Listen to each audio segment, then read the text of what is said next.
Syederalon Bupati Pemalang Mukti Agung Wibowo ditahan Komisi Pemberantasan Korupsi atau KPK.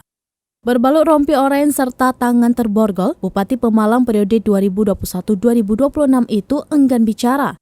Pantauan Tribunnews.com di Gedung Merah Putih KPK, Jakarta pukul 00.49 waktu Indonesia bagian Barat, pada hari Sabtu 13 Agustus 2022, Mukti terlihat keluar dari markas KPK diiringi pengawal tahanan atau walta.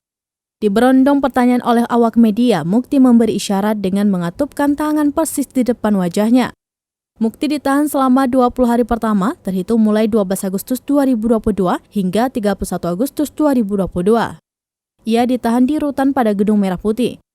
Bupati Pemalang Mukti Agung Wibowo ditetapkan KPK sebagai tersangka penerima kasus dugaan suap jual beli jabatan di Kabupaten Pemalang, Jawa Tengah bersama Komisaris PD Aneka Usaha Adi Jumal Widodo atau AJW.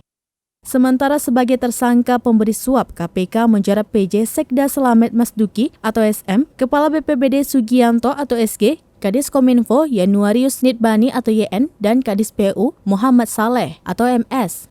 Diduga Mukti Agung mematok tarif untuk sejumlah jabatan di pemerintah Kabupaten Pemalang. Pak Mukti sekedap mawon Pak, barangkali wonten kalau Anda nggak mau nyampaikan minimal siapa orang warga DPR yang Pemalang Anda temui? Pak. Siapa yang Anda temui di DPR itu siapa Pak? Pak, ada terkait soal proyek tanggul Pak, proyek strategis Pak.